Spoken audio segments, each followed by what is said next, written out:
Assalamualaikum warahmatullahi wabarakatuh. Selamat datang di YouTube channel Tuan Vape Official. Pada kesempatan kali ini gue pengen menceritakan pengalaman gue pertama kali diracunin vape. Sampai akhirnya gue yang ngeracunin vape. Oh iya, kenalin, nama gue Alan Pitunov. Waktu itu sekitar tahun 2013 akhir, ada seorang temen gua yang lagi main ke rumah gua. Dia itu bawa vape. Tapi pada saat itu dia bilang ke gua kalau ini rokok elektrik. Waktu itu mereknya yang terkenal itu Evot, yang bentuknya kayak pulpen. Jadi orang-orang lama biasanya tahu nih.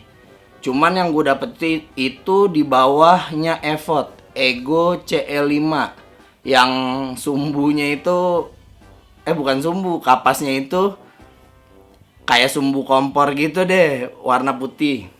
Si temen gue ini kita sebut saja dia Mr. Joe. Mungkin jomblo kali ya. Akhirnya si Mr. Joe ini nawarin gue, "Lan, nih cobain, lo kan ngerokok, rokok lo juga kuat. Nah, lo cobain nih pakai ini rokok elektrik gitu, ada rasa-rasanya," kata dia. Akhirnya gue cobalah. Gue nanya-nanya dulu sama dia, rokok elektrik itu apaan? Ya penggantinya rokok, kata dia gitu. Jadi temen gue ini yang nawarin ke gue juga minim sekali tentang pengetahuan dia di vape. Gue nanya sama dia, "Terus gimana cara nyobanya?" Gue pikir orang ini datang ke rumah gue, dia mau nawarin vape, dia udah tahu cara pakai atau dia pernah coba soal vape ini. Ternyata usut punya usut, gitu belum nyoba sama sekali. Sebenarnya bisa dibilang tuh gue kelinci percobaannya dia. Nah pas itu gue bilang, "Ini gimana cara pakainya, Jo? Lo buka aja." Kok gue agak curiga. Gue nanya gimana caranya, malah disuruh buka. Ya udah gue buka lah. Gue puter-puter, akhirnya gue cobain pakai liquidnya. Pada saat itu rasanya tobacco tapi ada rasa-rasa kopinya gitu deh. Yang jadi nilai plus gue kenapa berani coba itu, temen gue bilang, "Ini nggak kayak rokok, Lan, soalnya ini nggak ada nikotinnya." Jadi pada zaman itu, waktu gue baru-baru nge-vape, vape itu nilai jualnya itu karena nggak ada nikotinnya. Sekalipun ada, setelah gue berjalan beberapa bulan, sekalipun akhirnya gue tahu kalau ada liquid yang pakai nikotin. Ternyata nggak semua liquid pakai nikotin. Jadi ada yang liquid yang pakai nikotin, ada juga yang enggak. Jadi ada juga liquid, ada mereknya kalau nggak salah itu Badass, itu nikotinnya itu terpisah. Jadi kalau kita mau pakai nikotin silakan, nggak mau pakai juga nggak masalah. Tapi gue coba lah, gue masukin lah itu liquid. Gue udah masukin liquid, gue nggak tahu kalau itu ternyata cairan si liquidnya ini belum nyerap ke kapasnya. Nah, gue main langsung isep aja. Pas gue isep, gue batuk di situ pertama kali. Dan di situ gue awalnya sempet negatif sama vape ini. Kok ini malah lebih keras dari rokok, gue bilang gitu. Nah, ternyata gue baru tahu kalau yang gue lakuin itu ternyata dry heat. Yang gue isep itu rasa kapasnya, karena si liquidnya itu belum nyerap sampai ke ruangan pembakaran atau yang biasa kita sebut coil. Setelah gue pakai yang kedua kali, wah ada rasanya, enak juga ya gitu, nggak bau segala macem. Nah akhirnya sama temen gue, "Ya udah pakai aja, Lan." "Lah ini berapa duit?" Gue bilang gitu. "Udah nggak usah, pakai aja." Gue pikir dia mau ngasih gue. Udah. Akhirnya nggak lama, beberapa hari kemudian gue berangkat ke Bandung sama dia. Pas di perjalanan, dia lihat gue santai banget di dalam mobil pakai vape itu. Set. Si Mr. Joe ini akhirnya dia nyoba dong. Buat nyoba nge-vape, "Coba, Lan, rasanya apa?" Lah, dalam hati gue, kok nih orang nanya, berarti nih orang belum pernah nyoba dong. Wah, kurang ajar juga dalam hati. Berarti gue kelinci percobaan dong. Akhirnya gue nanya, "Jo, lo belum pernah nyoba ini vape?" "Belum, Lan." "Lah, terus kalau kasih gue?" "Iya, gue nyobain dulu ke lo kan apa aja berani nih buat nyoba-nyoba yang baru. Kalau lo nggak apa-apa, berarti gue baru mau coba ntar soal vape ini." Wah, kurang ajar nih, lihat nih. Tuh, Mr. Joe, lo kalau nonton video ini, tolong nih. Ini awal mulanya lo yang racunin gue ya. Nah, setelah gue udah coba si vape ini, akhirnya gue cobalah buat browsing-browsing, cari tahu itu tentang vape segala macem. Sampai akhirnya gue kenal sama temen gue yang dagang, dan akhirnya gue dikasih harga yang cukup mahal. Gue pikir temen ya kan, biasanya temen dikasih harga murah, ternyata gue dikasih harga yang mahal banget. Ya udahlah, nggak apa-apa. Sambil berjalan gue dagang ngambil dari dia, sampai akhirnya gue ketemu teman yang tepat yang ngasih gue harganya cukup murah, dan akhirnya gue bisa berdagang dengan baik, dengan enak gitu. Gue bisa gue punya banyak reseller pada saat itu. Sampai akhirnya gue punya beberapa stand di pasar-pasar malam. Karena pada saat itu jujur aja gue nggak tahu pada saat itu tentang regulasi soal vape. Jadi gue nggak tahu kalau zaman itu vape itu nggak boleh untuk 18 tahun ke bawah, harus 18 tahun ke atas. Itu gue nggak tahu sama sekali. Sampai akhirnya gue ngerasain ada pada zaman vape itu sempet sepi. Akhirnya udahlah, karena supply-nya juga lagi berantakan. Ya udah, akhirnya gue juga berhenti untuk dagang, dan reseller gue juga ya mau ngambil kemana lagi gitu kan. Ya udah, terus akhirnya gue jalan lah dengan kehidupan gue yang biasanya. Akhirnya gue cari dagangan-dagangan lain, sampai akhirnya gue tahu kalau vape ini balik lagi gitu dan booming lagi. Nah ya udah, gue coba dalamin lagi gitu.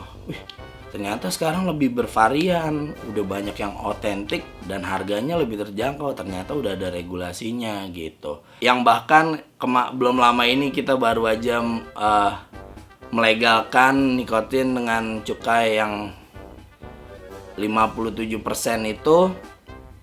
Tapi alhamdulillah sekarang udah legal untuk liquidnya.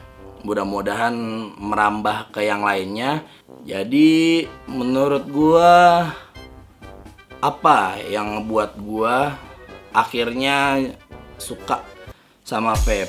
Yang pertama, vape itu uap, bukan asap, beda sama rokok.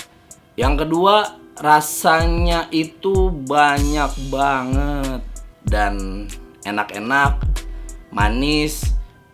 Ada yang rasa buah, ada yang creamy, bahkan buah juga terbagi jadi dua. Ada yang buah yang juicy, ada juga buah yang creamy. 0 nikotin. Pada saat itu gue termakan dengan nilai jualnya itu 0 nikotin, karena gue nggak tahu kalau dulu ternyata yang berbahaya dari rokok itu tarnya, bukan nikotinnya gitu. Jadi pas gue kira nggak ada nikotinnya, wah ini bisa lebih sehat nih gitu. Yang ketiga, tidak meninggalkan bekas, maksudnya tidak meninggalkan bau. Jadi kalau gue nih, pengalaman gue zamannya ngerokok, kalau gue ngerokok, gue tuh orang yang paling anti namanya ngerokok di dalam kamar atau di dalam ruangan atau di dalam mobil gitu deh. Jadi kalau setiap gue abis ngerokok, itu baunya itu ninggal di baju ataupun di topi, di mana-mana deh, kayak di langit-langit mobil tuh itu juga sering ninggalin bau. Jadi ninggalin baunya, ada yang bilang tuh kayak apa sih bahasanya, demek lah gitu. Nah beda sama vape. Vape ini nggak meninggalkan bau sama sekali. Memang pada saat lu exhale si cloud itu keluar, jadi si cloud ini wangi, tapi setelah cloud ini menghilang ya udah nggak ada bau apa-apa, nggak ada bekasnya. Yang keempat, pada saat itu yang gue tahu vape itu lebih irit karena pemakaiannya itu kan kayak zaman pulpen itu modelnya kayak mau tulang, bener-bener kayak rokok. Jadi harus diisep 2 kali dari mulut langsung ke paru-paru. Jadi buat gue irit banget sih pada saat itu ya, karena memang sensasi rasanya juga belum terlalu kuat. Jadi nggak ada efek nyandu karena nggak ada nikotinnya. Tapi memang ada sih beberapa liquid yang sudah pakai nikotin. Tapi kebetulan pada saat itu gue sering banget pakai liquid yang 0 nikotin gitu. Nah yang kelima nih gue seneng banget. Yang kelima itu vape itu ada kompetisinya. Kompetisinya itu apa? Kalau dulu yang gue tahu cuman buat ngebul-ngebulan tuh, yang sekarang biasa orang bilang tuh namanya cloud chasing. Nah Jadi cuman ngebul-ngebulan jauh-jauhan. Kalau sekarang wah udah banyak banget. Ada yang coil art, ada yang vape trick. Buat kalian yang suka banget latihan trick, yang suka latihan cloud chest, yang suka latihan coil art, gue salut. Kalian hebat-hebat. Kalian memeriahkan industri vape sedemikian rupa. Hadiahnya juga banyak, keren-keren. Kalian juga bisa ngelakuin itu, wah top banget sih. Gua aja latihan trik itu ya lumayan sih, bukannya susah tapi memang agak sedikit harus rajin, harus sering dilatih supaya terbiasa gitu. Tapi memang agak ya begitulah. Banyak lah yang bikin bulat-bulat lah, yang bikin sampai ada yang segitiga dulu. Wah keren banget sumpah, top deh pokoknya. Sekarang kita bahas kekurangannya. Yang pertama, mahal. Iya sih, hampir semua pasti kendala di awal orang berpindah dari rokok ke vape cuman satu, alasannya mahal. Wah, alatnya lumayan lan. Wah, alatnya ini, alatnya itu. Vape itu sebenarnya nggak mahal, sama kayak lu main kamera. Memang kelihatannya mahal di awal, tapi itu bisa jadi investasi buat badan lo juga, investasi kalau lo mau bantu industri vape buat bantuin jualin, jadi influencer, kenalin vape ke temen-temen lo, saudara lo, ya itu kan ngebantu kalian juga buat beli-beli perabotan vape, bener ya? Yang kedua, nikotin. Katanya nikotin itu buat efek candu, bener. Nah, gue baru tahu ternyata ini sih gue nggak terlalu tahu soal kesehatan. Jadi yang gue tahu itu yang berbahaya dari nikotin itu hanya ada efek candu, beda sama tar. Kalau tar itu bisa yang ngebuat orang jadi kena kanker itu dari efek dari tar. Yang ketiga, vape bahaya katanya. Bahayanya dalam arti apa? Ada yang satu bilang ada yang bisa meledak, kedua bisa bikin sakit paru-paru, atau ada yang bilang biasanya popcorn lung. Buat yang masalah meledak, semua hal yang dilakukan tanpa ilmu itu akan berbahaya. Kita boleh coba-coba, tapi ada batas aman. Kalau kalian jalan tanpa pemandunya, kayak waktu zaman gue dulu nge-vape, gue gak ada yang mandu, gak ada yang ngajarin gitu. Dan pada saat itu YouTube atau reviewer yang gue sih nggak tahu ya, waktu itu YouTube tuh belum booming banget. Pada saat itu gue masih pakai BB. Beda sama sekarang yang pakai Android, bisa semuanya akses ke YouTube. Kita pengen tahu spek ini, spek itu, liquid rasa ini, liquid rasa itu, beda gitu. Jadi syukur deh zaman sekarang bisa tahu apa yang kita mau beli dulu dari experience orang yang sudah merasakan. Kedua, soal dampak negatifnya ke kesehatan. Kalau gue sih gampang aja ya, semua sesuatu yang dilakukan secara berlebihan itu pasti nggak akan bagus. Sama, gue juga nggak tahu kalau vape ini sesehat apa gitu. Yang kalau memang kalian ini belum nge-vape dan belum ngerokok, ya lebih baik tidak merokok dan tidak nge-vape. Itu lebih bagus. Bisa ngirit duit ya kan, bisa buat beli rumah, mungkin ntar uangnya bisa buat beli mobil, buat masa depan segala macem gitu. Yang buat jadi penyakit apa? Nah, penelitian ini memang udah banyak penelitian yang anggap vape ini aman, tapi ada juga penelitian yang anggap kalau vape ini belum aman. Tapi setahu gue penelitian tentang kesehatan itu paling gak itu harus ada jangka waktu sekitar 1-20 tahun baru ketahuan kalau si vape ini kan apa ya, produk baru. Kita nggak tahu masalah yang benar-benar kita rasain di badan itu kayak gimana tentang kesehatan kita gitu. Jadi ya benar-benar apa ya, kalau gue sih gampang sih, yang penting gue uap gue, cloud gue nggak merugikan orang lain, nggak bisa bikin orang nyesek. Ya udah, gue mah aman-aman aja karena memang gue suka sama vape, karena vape ini enak, gue bisa pakai buat kalau gue kerja di dalam ruangan, itu aja. Oke, kesimpulannya,